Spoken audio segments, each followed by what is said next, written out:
Hello விவஸ் நீங்கள் கேட்டுட்டு இருக்குது விரு ரிவ்யூ. நான் தான் உங்கள் விரு. நாம் இன்னைக்குள்ள பார்க்க போகிறது லக்கி பாஸ்கர் திரைப்படம் எப்படி இருக்குது அப்படிங்கிறத அந்த உள்ள பார்க்க போகிறோம்.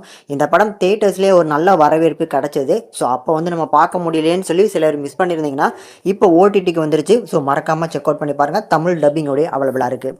இந்த படம் ஒரு பீரியாட்டிக் பேங்க் ஸ்கேமை மையமாக வச்சு எடுக்கப்பட்ட ஒரு கிரைம் த்ரில்லர் ஜானர். இந்த படத்தோட கதையை பொறுத்தளவுக்கு ரொம்ப சிம்பிளான கதை தான். ஆனால் அதை போக போக கொஞ்சம் கொஞ்சமாக மெருகேற்றுற மாதிரி ஹீரோவோட கதாபாத்திரத்தை டெவலப் பண்ணிக்கிட்டே போவாங்க. அதுதான் அந்த படத்தோட ஒரு யூனிக்னஸ்னே சொல்லலாம்.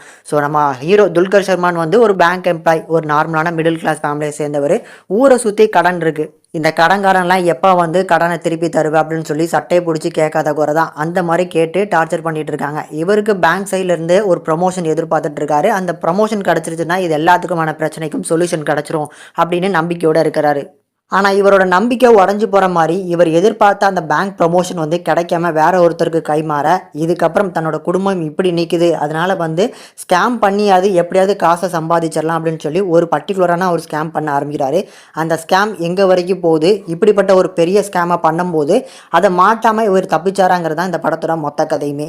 ஆக்சுவலி இந்த படத்தை நான் ஏற்கனவே சொன்ன மாதிரி தான் ஒரு சிம்பிளான கதை தான். ஒரு நார்மலான பேங்க் எம்ப்ளாயி அந்த கதாபாத்திரத்தை எந்த அளவுக்கு மெருகேற்ற முடியுமோ போக போக கொஞ்சம் கொஞ்சமாக டெவலப் பண்ணியிருப்பாங்க. அதுலேயுமே இந்த படத்தில் துல்கர் அந்த ஃபோர்த் வால் பிரேக் பண்ணுற மாதிரி நம்மள்ட்ட வந்து சொல்லுவார் பாருங்க, நான் இப்படிலாம் பண்ணேன் இன்னெல்லாம் பண்ணேன்னு. அதுதான் அந்த படத்தில் ஒரு பெரிய ப்ளஸ்ஸாக இருந்திருக்கும்.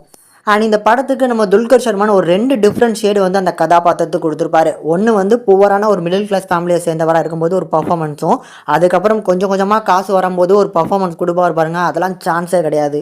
கூடுதலாக இந்த கதாபாத்திரம் எங்கே மாட்டிக்க போதோ அப்படின்னு சொல்லி ஃபர்ஸ்ட் ஹாஃப் வரைக்கும் நல்லாவே மெயின்டைன் பண்ணியிருப்பாங்க. ஃபர்ஸ்ட் ஹாஃப் மட்டும் இல்லை, செகண்ட் ஹாஃப்லையுமே எங்கே மாட்டிப்பாரோ, இவர் மாட்டிட்டு உள்ளுக்குள்ள ஜெயிலுக்கு போக போகிறாரோ அப்படிங்கிற தாட்லாம் கண்டிப்பாக நிறைய இடங்களில் ஃபீல் பண்ண வச்சுது.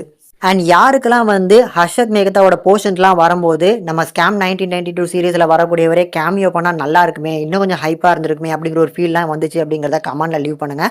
ஏன்னா எனக்கு அந்த போர்ஷன்ஸில் வந்து கண்டிப்பாக எனக்கு ஃபீல் ஆச்சு, அப்படிலாம் வந்தால் நல்லா இருந்திருக்குமேன்னு. இந்த படத்தோட கதை வந்து 90 காலகட்டங்களில் நடக்குது. ஸோ அந்த பீரியடில் பேங்க் எப்படி செயல்பட்டுச்சு, அந்த பேங்க்கில் இருக்கக்கூடிய லூப் ஹோல்லாம் வச்சு எப்படி வந்து பார்த்தீங்கன்னா ஸ்கேம் பண்ணலாம் அப்படிங்கிறத நம்ம துல்கர் மூலமாக எக்ஸ்பிளைன் பண்ணாங்க பாருங்கள், அதெல்லாம் செம்மையாக இருந்துச்சு.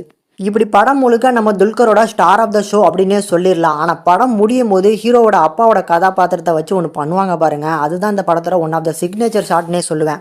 எனக்கு இந்த படத்தில் வந்து துல்கரோட அப்பாவோட அந்த போர்ஷன் வரும்போது இந்த கோட் திரைப்படத்தில் உங்கள் அப்பா யாரும் உனக்கு தெரியாதுடா அப்படிங்கிற ஒரு டயலாக் வரும் பாருங்க, அந்த டயலாக் தான் நான் வந்துச்சு. ஏன்னா அந்த மாதிரியான ஒரு மூமெண்ட் கொடுத்துருப்பாங்க. கண்டிப்பாக அந்த கேரக்டருக்கு ஒரு பெரிய ஹைப்பாக இருந்திருக்கும். மீனாட்சியை பொறுத்தளவுக்கு மற்ற படங்களில் வந்து எடுத்துக்கிட்ட கதாபாத்திரங்கள்லாம் வந்து பார்த்தீங்கன்னா அந்த அளவுக்கு ஒரு சேலஞ்சிங்கான ரோல் இல்லைனாலும் இந்த படத்தில் கொஞ்சம் யூஸ் பண்ணியிருக்காங்க. அதுலேயும் எமோஷன் போர்ஷன்ஸ்லாம் அவங்களோட பர்ஃபார்மன்ஸ் கொஞ்சம் நல்லா தான் இருந்துச்சு. டெக்னிக்கலாக இந்த படம் பயங்கரமான ஸ்ட்ராங். சினிமோட்டோகிராஃபிக்காக இருக்கட்டும், பேக்ரவுண்ட் ஸ்கோரு, அதுலேயுமே நம்ம ஜிவி பிரகாஷோட சாங்ஸு பிஜிஎம்ஸ் இந்த படத்துக்கு ஒரு பெரிய இம்பாக்டாக கொடுத்துருக்கு. இப்படி ஓவராலாகவே இந்த படம் ஒரு மஸ்ட் வாட்சபிள் அப்படிங்கிறதுக்கு 100% கேரண்டி கொடுக்கலாம். ஏன்னா அந்த அளவுக்கு இந்த படம் உங்களுக்கு சாட்டிஸ்ஃபைஸ் பண்ணணும் நம்புறேன். இந்த படத்தை கண்டிப்பாக மிஸ் பண்ணாமல் பாருங்கள். ஃபைனலாக இந்த லக்கி பாஸ்கர் திரைப்படத்துக்கு நம்ம சேனல் ரேட்டிங்னு பார்க்கும்போது 5க்கு 4.5 வரைக்கும் ரேஷியோ கொடுத்துருக்கோம். கண்டிப்பாக ஒரு ஒன் டைம் ட்ரை பண்ணி பாருங்கள், உங்களுக்கு ரொம்ப பிடிக்கும். உங்களோட ஃபேவரட் லிஸ்ட்டில் கூட ஆட் ஆகிறதுக்கு வாய்ப்பு இருக்குது.